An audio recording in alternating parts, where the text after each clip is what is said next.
So, welcome to the Human Biography Podcast. On today's episode, I've got my good friend Neel Singh. Neel, welcome to the show. Thanks for having me. I'm excited. Yeah, a lot of build up to us to even get here, right? And I want to talk about that build up.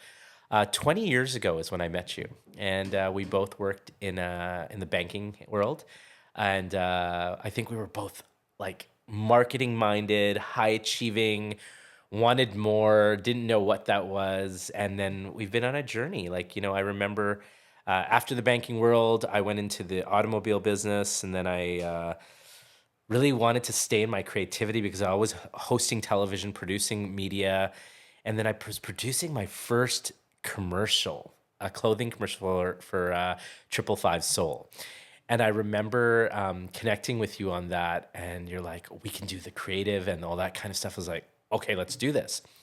And when we got down to filming day, I remember not only were you doing the creative with it, but you were in the video with it, right? I find that we could flash that. But I think the idea is now 20 years later, here we are, right? And still in our creativity in many levels. Great admiration for your work. Really, really appreciate who you are as a person, who you are as a creative, and as a friend. Being able to just pick up and talk to somebody like you always were able to is a real friendship. So I appreciate that. And tell me how life is today. Tell me what you've been up to. Well, I'd love to go back to the banking. Yeah, let's do it. Yes, I love it. Because seeing someone like you after, we always run into each other. Absolutely. And we've had like a long-standing friendship, but we've kind of both gone on our journeys. And I've been admiring yours as well. Thank you. But being in the bank together, I have a funny story about that because, I was a teller. I was early in my career. Yeah. I don't know what I was doing either, except I had launched a graphic design business at the same time. That's right. And I would be in the business lineup. So I was a business teller, and I would have the Vancity cards, and they were stacked here. Sure. And then I had my own cards underneath. Wow. And so as business clients would come up and be like, yeah, I do all their banking. I'm like, by the way, I do graphic design. Wow, right? So, yeah. And then I got busted and got in a lot of trouble for doing that. Wow. But that kind of launched my exploration too wow. in the world of entrepreneurship. It's interesting. I think even back then, I remember creating a marketing plan and wanting to go to the CEO. The CEO at that time, the bank, we worked at Vancity Savings Credit Union. Amazing company, by the way. Big props. Dave Mowat was the CEO. And I remember working down in the branch, and I was doing whatever I was doing. And I saw him because he would come down to the branch because the head office was right there. And I said, do you think I could come and see you for tea or for a lunch someday? I have some ideas. And being the gracious person that he was, he's like, yeah, sure, definitely come up.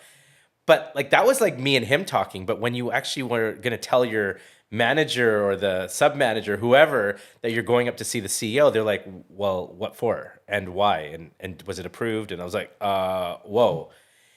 And that's when I realized that I just wanted to show people what I did, not have to go through channels. And I think that is kind of the entrepreneurial spirit in business. And I think business does encourage that now, just so you know. They want to know that you do more than just what you are. And they're like, oh, well, if you do this, we want you to go to that level and we're going to help you do it. But I think we were put in such a box, literally, the wicket.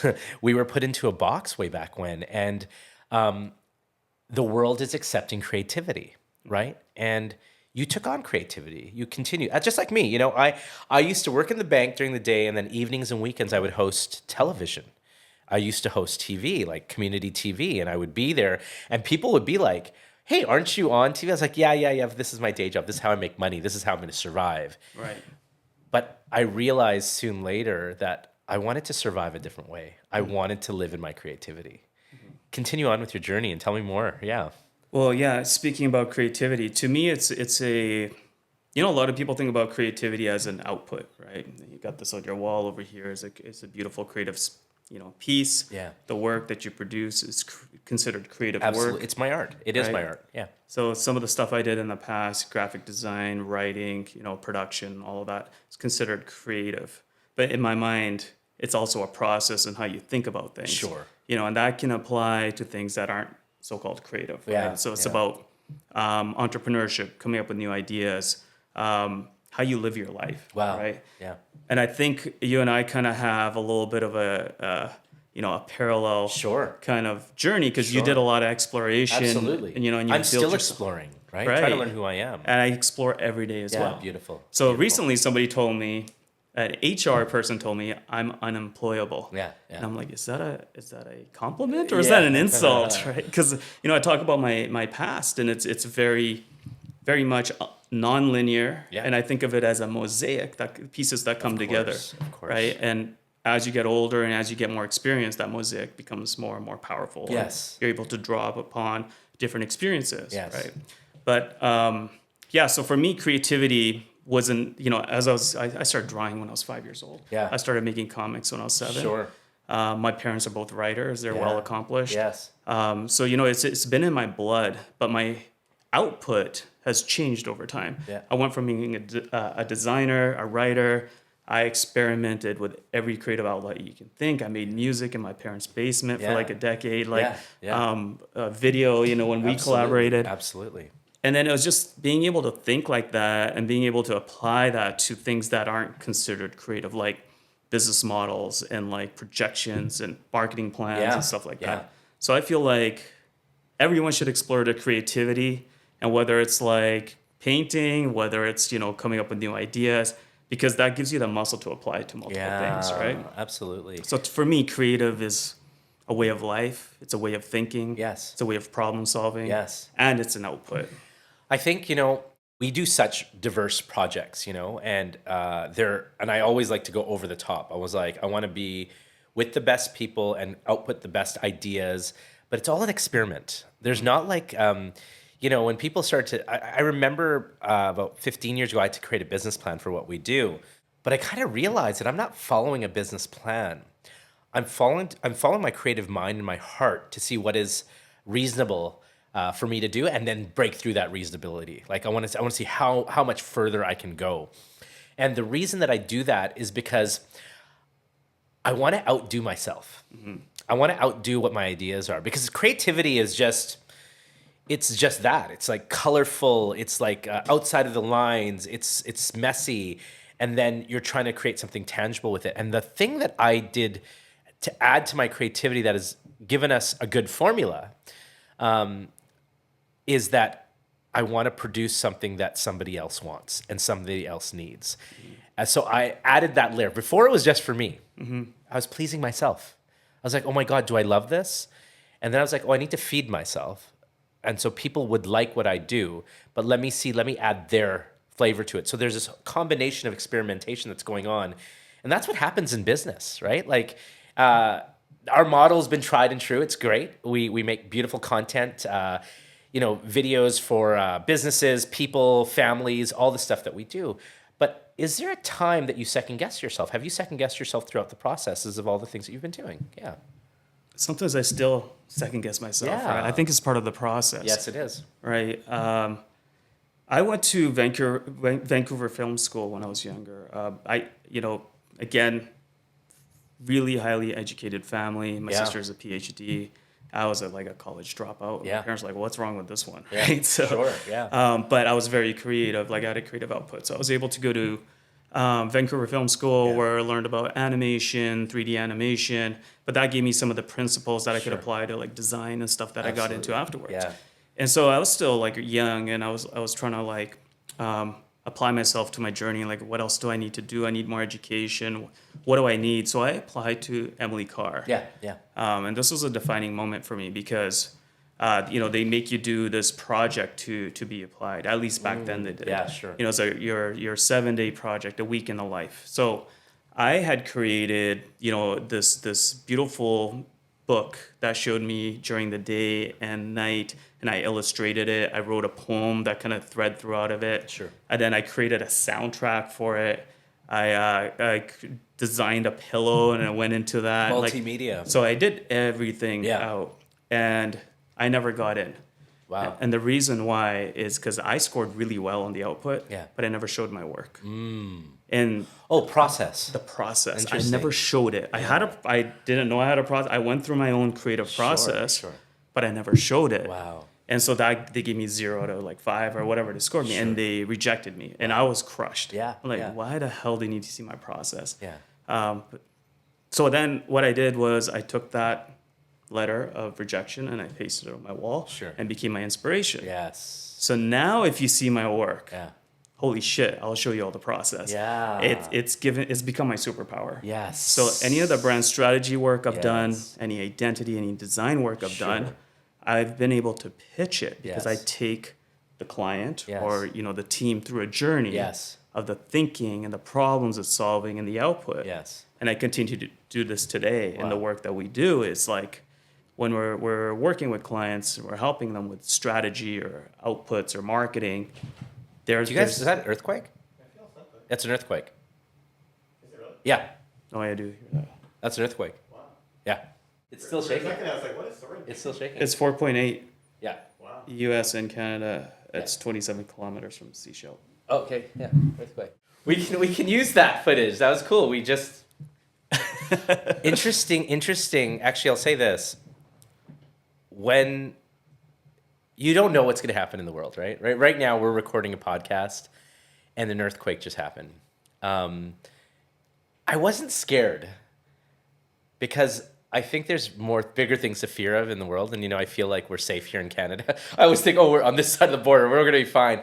But I think that's the thing about even creativity, is that be ready for the unexpected, Right. which we just be ready for the unexpected. Yes. I want you to continue on with the idea that when you put something on the wall, that piece of rejection, how does that turn into motivation for you, and how did that lead you into other things? Yeah, You need self-reflection. You self-reflection. have to. Yeah. And I was young, so I was pissed off. Yeah, Like, screw this. Yeah. I know I'm talented. Yeah. Like, how dare you reject me? Sure. A little bit of ego. Yeah. Then I was like, wait, why didn't I show my process? Like, what's wrong with me? Why didn't I do that? They asked for it, and I didn't give them an answer. for it. And now I'm going to say this. Sometimes I feel like maybe when I was younger, if they were to see the process, that they might not be impressed, or this is too messy, and they're like, oh, this isn't what we learned at university to create a proper reporting system. Like, is this going to even be like acceptable? So it's almost like, here's the answer. I got the answer, and I got the final, like when we make content, like if you were to see all the different things that we have to do, Right. and even if that's me, Yeah. and then I have my master editor who is like, what, his process, and that's why I will never bug him. I was like, I don't want to watch you edit, but what we need, right? And so we do that, but like we go through storyboarding, we go through all this kind of stuff, and I think the idea is that you yourself know the process, but you also want to master it. And so if the client wants to see it, or if this becomes a part of your work to show yourself, because every process is going to be different, I'm assuming, but the mindset and the creativity that you put into it is coming from that same life force. Yes. Yeah. Yeah. Yeah. I think even with the work you're doing, Yeah. one day, if you decide to sit down and extract that process, Wow. can you imagine how many people could benefit from that? Wow. Right? So people that follow what you do, or people that want to do what you do, Yeah. and you show them under the hood a little bit. Wow. That's powerful. I think, listen, it's always been like a dream, and I probably talked to Luke and other people about this. Like, I want to do a documentary about me, and I'm like, who has the time, and who cares? But I also realized that that's my piece to give to the world. That's my legacy. Like, I do some talks where I talk about what I do and how I got here, but people are still wanting to go deeper into that. They're like, how did you actually do that? How did you get to be with, how did you understand, and how did you even know to do that? I think everything is an experiment.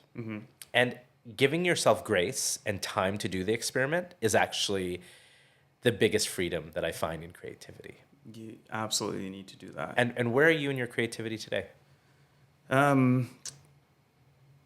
So the firm I have, Yeah. Tropoli, Yeah.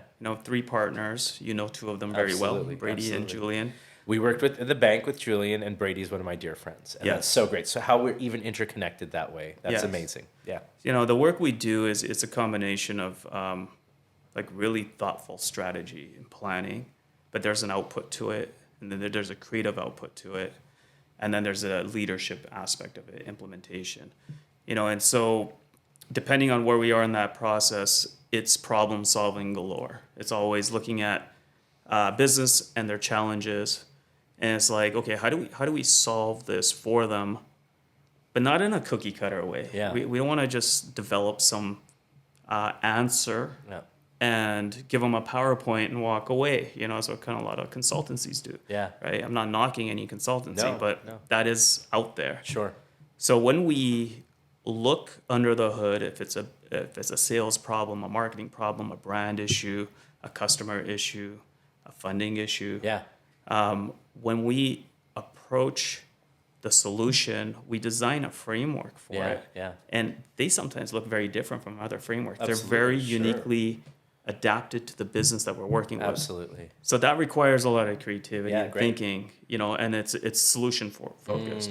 Now, if the project requires us to rebrand, an organization, Sure. we take the strategy work, we take the very pragmatic approach to the market and Yes. the customer, Yeah. and then we blend in the creativity. And we Beautiful. show how that synthesizes Yeah.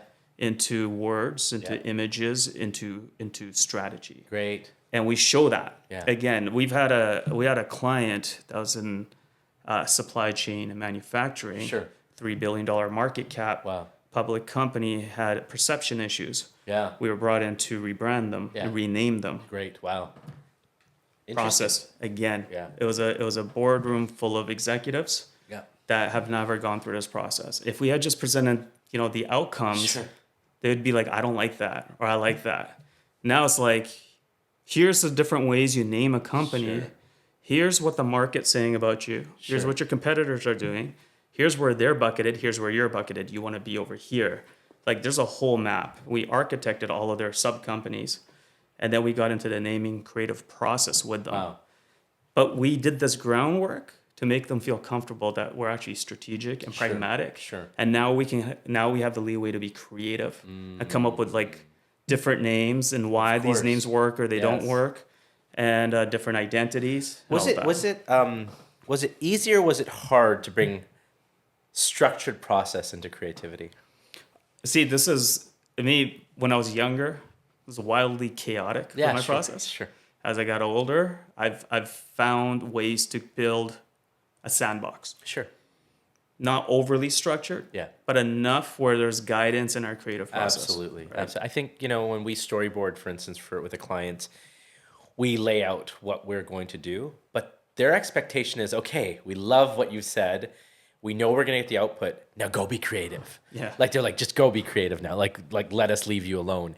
And it took us a while to get to that level, or like for people to know that, I'm a creative director more than anything, and just sharing a vision. But I also had to like check myself. I had to be like, am I a business person right now, or am I a creative person at this moment? Mm-hmm. And I've learned that I have to be both in the business world. But when I'm sitting in front of somebody and I'm interviewing them, I'm recording them, we're doing whatever we're doing, I become my creative director voice and my brain. And so I think the idea was, at first, we're going to survive by being a business person, but we're going to thrive by being creative.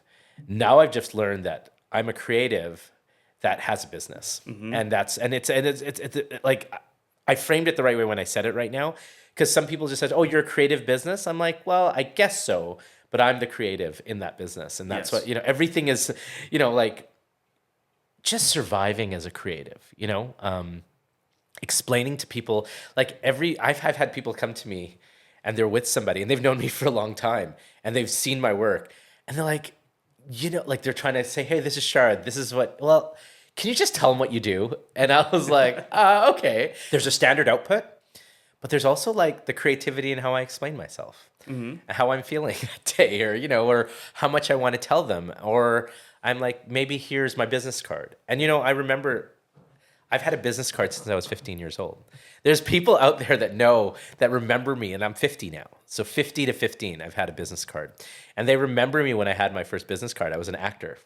And I had a The headshot. I had a big time. Yeah. With the hair. Actor/model. Yeah, that's what my actor/model was my thing. And I had my pager number. But the point is I was always acting as a business person because I wanted to do something with this. And fast forward to today,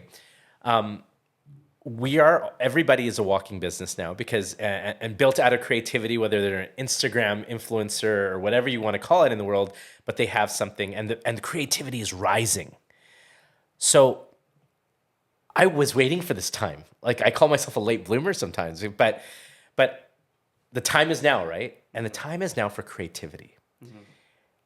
People have to adapt. They're like, oh, we want social media. We need to be on social media, all that kind of stuff. They may not understand what it is, but that we know we need to be there. Yes. And it's a necessity. Whereas guys like us, we're like, we've been doing this for 15, 20 years, and now you're saying we're relevant? Thank goodness. Right. Do you feel relevant today in your work? Yes. Yeah. And I'll tell you why. Yeah, please. It's because I still know the fundamentals, and I'll let you know what I mean by that. Sure. So you just touched on a really interesting point, Yeah. and it's something that I talk a lot about. Today, everyone's got access to a production tool in their hand. Absolutely. Right? It's the iPhone. Yeah. So that technology continues to grow. Yeah. And gets better and better. Absolutely. We have 4G, 5G, so our bandwidth's going to continue to grow. Absolutely. Social media continues to innovate and provides more and more tools to make it more and more accessible. And now you have Gen AI, Yeah. right? Yeah. Which puts all of this on steroids. Wow. So for me, the way I look at it, there is a lot of noise out there. There's going to be more and more noise Sure. out there. So a lot of creatives are scared. A lot of designers are scared. A lot of consultants are scared. Sure. They're like, this can replace us. I think people forget it's still a human input that goes into these. Absolutely. Right? And so if you don't know how to story tell, Yeah. you're going to make a bunch of shit that goes Yes, out there. And you're seeing a lot of that. But A those lot of it. who know how to story tell, Yeah. that know how to reach people emotionally Absolutely. and logically, Yeah. they know how to distribute, they know how to position themselves if they're a business. Absolutely. Those fundamentals will never go away because they're human fundamentals Absolutely. and they're business fundamentals. Absolutely. So you see a lot of hype today. Oh, social media is dead, or SEO is dead, creativity is dead, and it's like, and then they show some video of the slow motion dog, and it's like, Sora created this. Yeah, and yeah, it's yeah, like, yeah. that's 30 seconds of something that nobody can use. Yes. Right? Yes. So you still want to be bewildered by somebody else's story. You still want to watch somebody's Absolutely. stories. Now the process is going to morph and change. Absolutely. But those people that know how to story tell, Yeah. people that know how to bring the stories out of people, Sure. are the ones that are going to continue to thrive. They're just going to adapt better. Listen, every week I think of new ideas, and I think, oh, is that going to work? Guess what? Yes, it's going to work. Right. In our genre of business, storytelling, story listing, that's what I call it. The idea is this: we are all capable of it. Yes. We're all capable of it, and we should be telling our story. But people still think, oh no, I need to get a digital AI sort of account. And I need to be able to and so I think, it's good for reporting, email, sometimes I'll plug in an email and say, is this spelled right? Is this put out right? Whatever. Yeah. Is this going to convey the right thing? I don't think AI is going to replace the human story, which I've said many times, but also it can't replace the idea that we need connection. Okay? Exactly. Businesses thrive on connection. It's that idea that, that even that beautiful dog that was running across the field created by AI, it's touching on those people that love a little big fluffy dog that they want to just hug and, whatever, but it doesn't beat the real dog that they're going to go home to and whatever. So my point is that there needs to be a connection point. If I was to interview AI through many iterations, I'm sure it would understand the gist of what I want to hear, but there'll be no real context of I'll know this was not real. And that is the real sad part, And so I think AI will be a great tool. AI is a great tool. It won't replace this. And so when I think about meditation, breath work, the things that I've been tapping into, AI is not going to participate in breath work. No. AI is not going to participate in meditation, because it's just going to keep going. If you said AI stop, you press a button, stop, it'll stop. We are the ones that are going to make change. Your work is going to make change. So I want to ask you this: when you're with a client, how do you dismiss their ideas of, oh, we could just quickly get that done, that part done through AI or that, and it can be, but how do you take them through that process to say, hey, is this right for you? Is this wrong for you? How does it work? Like, tell me your process with your clients. I would say just go for it. Wow, So great. if you want to use AI instead of using us, you're going to need to do twice the work. Yes. Who's going to do the work? You know, the AI doesn't do the work. It gives you outputs, right? And That's a good point. That's a very good point. I've had this debate with somebody recently. You know, it's like in marketing, right? Sure. We're all in marketing. I mean, marketing is a big part of what we do. Sure. So it's one of the industries that's, or functions that's heavily impacted by AI. Yeah. And so there's this thinking of like small, mid-sized companies that like, oh, we can optimize our teams, so we don't need, we can get rid of half of our marketing team start using AI AI. is going to eliminate this whole department, that whole. Right. There's a president doing that anyways. He's just chopping everything. Right. Yeah, Well, who's going to jump in and do the work and Yes. actually prompt AI? So there's that aspect of it. The second is there's some truth to that, but Sure. it just your company Absolutely. has to be at a certain point Yeah. where you're like, maybe we did bloat the team a little Sure. bit. Now there's the other angle to this is augmentation. So why would you get rid of people? You already have people there with experience. They're part of your culture. They've helped build your company to a certain point, and now you get them to train in this amazing new tool, and so that they can be creative and come up with newer ways of doing things and better ways, and keeping your team intact. That gives you a competitive advantage. Yeah, beautiful. So when you see companies that are high growth, mid-size, startups, like they shouldn't be cost cutting. No. Everyone looks at Meta and it's like, oh, they're replacing, 20,000 people, 10,000 people because Sure. they're doing AI. I mean, that's a lot of conjecture and speculation. Yeah. But I think people forget how much they overhired during the pandemic. Absolutely. Right. Absolutely. And cost cutting is nothing new. Yeah. Like for a large enterprise. Absolutely. Right. So there's a mentality of like, it's going to make everything more efficient. We can reduce our staff by half. And I think that's foolish.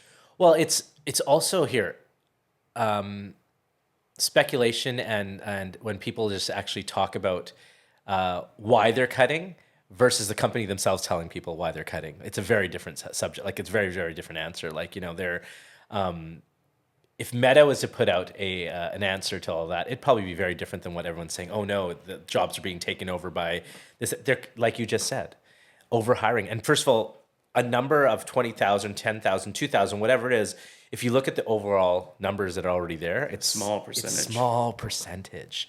And the world's economy is very different right now too. There's a lot of things that are unsettled in the world right now. Yeah. So storytelling is back in effect, and it's very, very important. But the idea that you've evolved so much throughout the years, which I really admire. As I've had to evolve as well within my storytelling, but the evolution and staying in creativity is quite beautiful.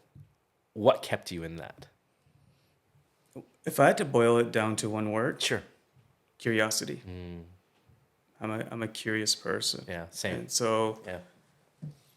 that translates into learning more. Sure. Trying different things, Absolutely. expanding my skill set because I have the courage to try things and Yes, fail at them yes. or be a beginner over and over. Yeah.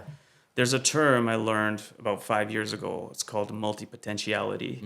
It's something I've spoken about when I realized I fit the profile of that person. And it's somebody that's able to do, two or more things in two or more different domains and do them really well. Wow. Right? When everyone talks about jack of all trades, master of none, Sure, I yeah. say jack of all trades, master of many. Yes. Right? Because these people exist. Yeah. So someone like Leonardo da Vinci is like a hero of mine. Yeah. Because people don't realize, I think he's only done 15 paintings. Wow. Picasso's done like 40,000. Yes. But people talk about him in the same realm. Wow. Because his paintings are, they're really good. Masteries. They're masterpieces. They're Yes. labeled masterpieces. Yes.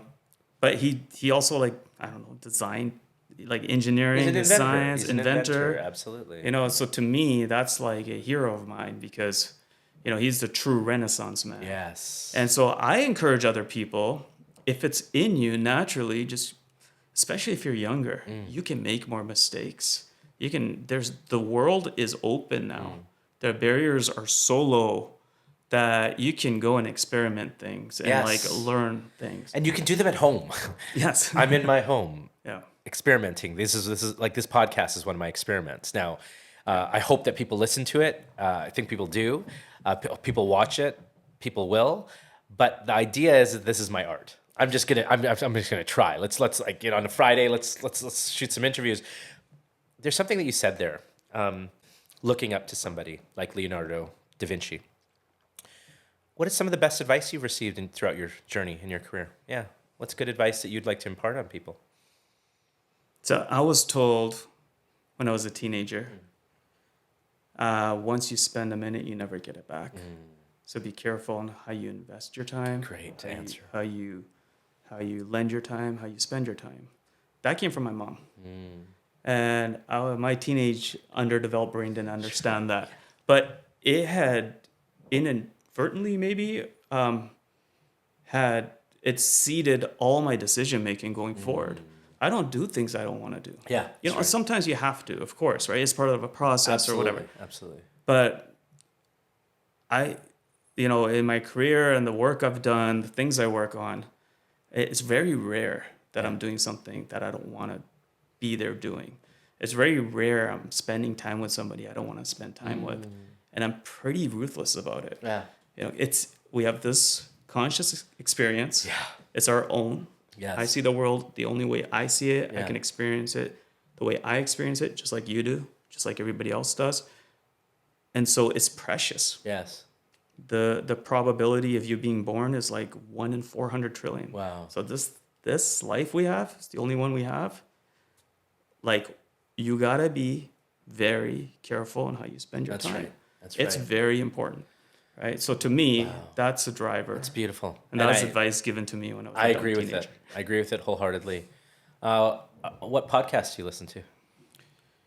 Jeez. Human Biography Podcast? Yes. No, I'm joking. I actually did listen to I Diraj's appreciate- episode. I appreciate it.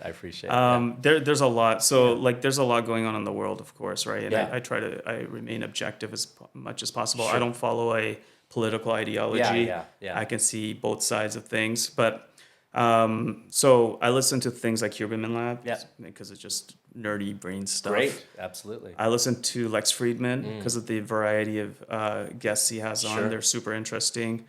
I have listened to Joe Rogan. Yeah. Again, a wide variety. Yeah. Sam Harris. Yeah, I Sam love. Harris, amazing. Super. I think he's our greatest intellect of our Yeah. time. Yeah. I've listened to some Jordan Peterson stuff Yeah. again, to counterbalance some of the thinking there. Something about Jordan Peterson is that, not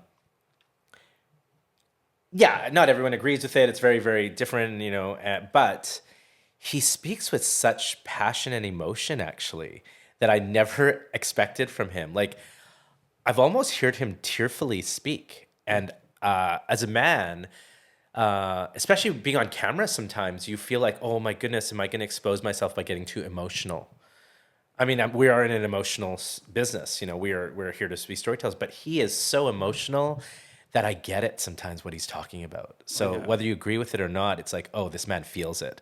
And I appreciate that piece. I would hate to debate him. Like, he is incredible with his words. I'd love to interview him. So yeah, sure. You know where I am. Yeah. Right. But I've started to listen to a few more political podcasts. Sure.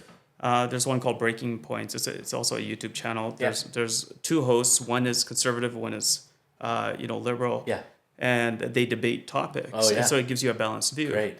I listen to Pivot, so that's Kara Swisher and course. Prof G. Yeah. They are very left leaning, but they're so smart. Yeah. I can't not take their words. Oh, I learn a lot from listening to that one. And then there's a few. There's one, it's a small podcast. Her name, I can't remember her name. It's called Unbiased. Yeah. And she just breaks down all the news in a factual way. Yeah. What's happening? So, without any angle or slant on it. So that's what I try to do. Like, I try to keep it balanced. And books. Are you reading anything? I was an avid reader, and I shamefully haven't read a book in a long time. Well, you know what? I've been listening. I listen to audiobooks, download them. I've been listening to Ram Dass. It's very spiritual, very, but I think it's where I am in my life, right? Thinking I want to think spiritually, I want to do a lot of self work. And actually, because of all the interviews that I do, Yeah. I'm taking in so much different content constantly from really like interesting people that I need to ground myself. Right. And so it's very grounding to have something like that. But I think that listening to somebody else recite to you is quite a privilege, actually. And Audible, or whatever you listen to your audiobooks on, that's just a great place to be. Like, you could be in the car and you're doing that. And we spend so much time not in a restful area or not in a restful space. But that's, Right. again, time we can figure that out. But if you're not, then audiobooks are quite amazing. Yeah. So I think what's replaced reading for me is learning Spanish. Right. So, okay, language. So I listen to Spanish podcasts. Yeah. Oh, wow. Cool. I use Duolingo every day. Yeah, wow. It's good for certain parts, but Yeah. not good for other parts. Yeah. I've read books in Spanish, more grammar, like Wow. technical books. And I've trained, I have a chat GPT like thread going where I talk to it and I ask it to structure exercises with me to improve my listening comprehension. And so we go back and forth. So this is when I'm on walks or driving I and stuff wonder, like that. yeah, you know what? Like, that's actually a great thing. Like, I use ChatGPT for a plethora of things, from mindset to understanding maybe other people's mindsets to looking at how I want to sit with somebody and ask some certain questions. But yeah, I think there's a lot of good opportunities to get feedback on what's real and what's tangible based on all the data that's fed into it. Yeah. I think the world of creativity requires humans. Okay, it reminds human creativity, human heart. For now, unless the aliens start designing things, which I'm sure they have. They have amazing spaceships. I mean, if you've seen any online. But the point is that it requires a human heart, and I totally. If anybody was to ask me, and put you into a category of, Neel, if you were just, I'd say you're a pure creative. You've always been a pure creative, and me being a pure creative knows that about you. And throughout this journey, the time that we spend, I feel that your evolution is your own. It's like something that you've created, and being your own man. And I wanna ask you if you have had any fears in your life about this journey.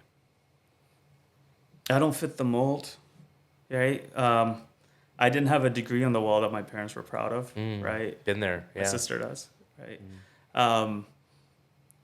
The question that gives me the most anxiety today is like, what do you do?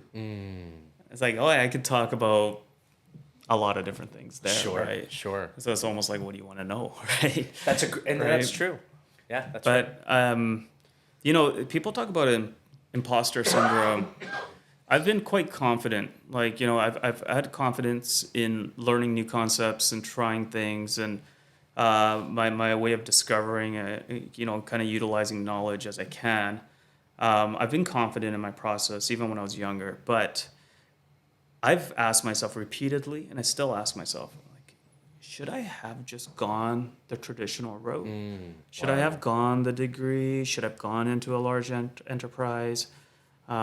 Should have had kids? I broke almost every rule. All are still possible. Yeah. All are still possible. Too old now, man. Oh 46, no, come on. never, yeah. So I check in with myself once in a while, or it becomes fear based. Like, so if things are slow with work, or the sales cycles have gone really long, it's Yeah, like, been there, man. and like, was this the right choice? And so it's really, really ensuring I ground myself and then just think of the big picture. It's like, this is the right path because of how far I've come so far. What if I reframe that for you? Because this is where I'm at in my own life is, what if it was already laid out for you and this is just your journey, right? What if when we were born, super philosophical and very spiritual, but what if we were born to just go through this journey and that we are here going through the experience that was laid out for us? And whatever pivot that we're making has been already sort of laid out for us. It was understood that this was going to get us there. That idea of manifestation is when you not sure what's going to happen, but something big is going to happen. You can feel it, and you're wishing to the world that it's going to happen. It's going to happen, and then it happens. And like, oh yeah, here's that thing. I didn't know that this was going to be the thing, but here's that thing that I've been dreaming about. what if it's already meant for you? And I want to say this, is that even us sitting here together, maybe this was meant to be as well. Our journeys so separate, but we've been weaving in and out, and there's billions of people on this planet, but we keep intersecting. Maybe it's all meant to be. Right. Yeah. So you kind of just give in Yeah. to the journey. You are present for the journey. Present for the rather journey. than trying to force the journey. Got it. Yeah. Got it. I love that. Yeah. That's a very stoic view on it. Yeah. Right. Control what you can and let go of what you can't. Yeah. Right. And I'm excited for the rest of your journey. And I think we're going to end it there. Yeah. Right. Thank you, Neel. I appreciate you, brother. Yeah, you're a joy and a privilege to be around, and you've always been a great support system just to talk to, just to have a brother, a friend, another male, a guy that is so emotionally charged and knows you, and you do know me, and I know you, and you're going to do so many amazing things for so many people, and this journey is just starting. I just want to say thank you Yeah. for giving me this chance to come on this podcast with you. Again, we've been going through our own journeys. Yeah. I've been enamored by yours. You've done amazing things. I think you've made a lot of people proud. A lot of people are in awe of what you're able to do and what you've been able to do. Thank you. I just want to put this out there on your podcast. If you ever want to be interviewed, I'd love to do it. Okay. I think I'm definitely going to take that on. We'll plan that. It's really interesting being on the other seat, being interviewed, because I feel like I know what I want to say, and then I forget all the things that I've done. Well, we talked about that process. Yeah. Well, let's start extracting. There's a little process. There's a process. Yeah. Okay. Thank you.